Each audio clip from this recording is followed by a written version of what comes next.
शिल्पी का रुख कर लेते हैं। शिल्पी मंदिर में मौजूद है, लखनऊ से हमारे साथ बनी हुई है। शिल्पी, वहां अभी दिखाएं क्या लोग पहुंच रहे हैं मंदिरों में, पहले की अपेक्षा क्या थोड़ा लोगों का आना जाना शुरू हुआ है?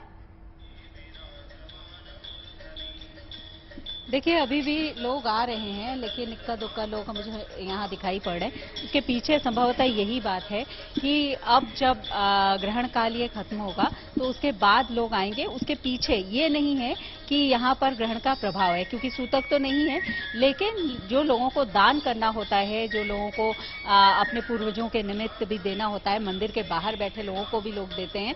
तो ऐसे में कई लोग हम लोगों को ऐसे मिले जिन्होंने ये कहा कि वो आए हैं और फिर से आएंगे दोबारा वो ग्रहण की अवधि जो है वो समाप्त होने के बाद। तो एक मन पर प्रभाव जरूर इस बात का रहता है, और जो उसके बाद जो चीजें की जाती हैं, जैसा कि पंडित जी भी लगातार बता रहे हैं, हमारे गेस्ट बता रहे हैं, वो भी लोग करते हैं। कुछ लोग घर में ही ऐसा करते हैं, कुछ लोग मंदिर में आकर के दान पुण्य करते हैं। और सबसे बड़ी बात यह है कि जो लोगों को इस समय अपना लोग समय बिताते हैं, कुछ लोग तो हमारे आपकी तरह बिल्कुल काम पर निकले हैं और कर्म क्षेत्र में ही सक्रिय है, लेकिन जो लोग घर में हैं वो इस समय जप करना उनको लगता है कि श्रेष्ठकर है, और वो ऐसा करते हैं क्योंकि अपने इष्ट देव का ध्यान, उनका जप या फिर सूर्य मंत्र का जाप लोग करते हैं। ज्यादातर जो लोग हैं वो पूजा अर्चना में लगे रहते हैं, मानसिक पूजा करते हैं, यानी कि जाप करते हैं। तो भले ही आज यहाँ पर सूर्य ग्रहण दिखाई न पड़ रहा हो, उसका सूतक ना हो, उसका कोई प्रभाव न दिखाई पड़ रहा हो, लेकिन उसके बावजूद कहीं न कहीं इसका असर जरूर मुझे यहाँ कम से कम दिखाई पड़ रहा है।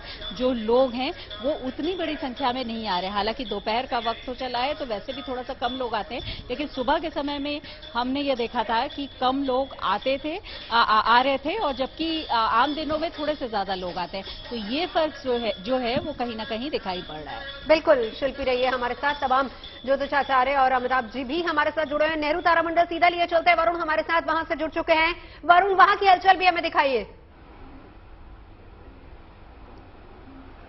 देखिए, तस्वीरों के माध्यम से आप देख सकते हैं लगातार जो है वो अप क्लोज तस्वीर ये समझा रही है कि अंत की तरफ जो है वो सूर्य ग्रहण बढ़ता हुआ नजर आ रहा है, और पूर्णकालिक जो है वो थोड़ी देर में स्थिति साफ क्लियर हो जाएगी। दो पिक्चर्स आप देख सकती हैं, आंशिक और थोड़ा सा अलग, और तीसरी तस्वीर में आप समझ पाएंगे कि लगभग अंत की तरफ है। तो अभी जो तस्वीर नजर आ रही है इसे आप किस तरीके से डिस्क्राइब करेंगे? जी, ऑलमोस्ट अब 12:29 पे ये इक्लिप्स खत्म होने के कागार पे है। तो लास्ट क्वार्टर पे हम हैं, जब छाया जो है ऑलमोस्ट आखिरी पार्ट को कवर करते करते एक वलय बनाएगी और रिंग ऑफ फायर जो है हम वो देख पाएंगे। बिल्कुल स्लाइटली थिन क्रस्ट जो है वो बाहर रह जाता है, सूर्य का हिस्सा, और चंद्रमा फिर इसकी छाया से बाहर निकल जाएगा। अच्छा, ये मैं देख रहा था कि लगातार इन तस्वीरों के माध्यम से कि जो भी यहाँ पर नेहरू तारामंडल में आ रहा है बहुत ही जिज्ञासा के साथ इसको देख रहा है। तो आप खुद कहती हैं कि शायद खगोलीय दृष्टि से बहुत ज्यादा इंपॉर्टेंट पीरियड होता है। आप ये मानते हैं कि इस प्रकार के जो भी घटनाक्रम होता है निश्चित तौर पे कुछ ना कुछ नई जिज्ञासा और नई जानकारी देके जाता है? जी बिल्कुल,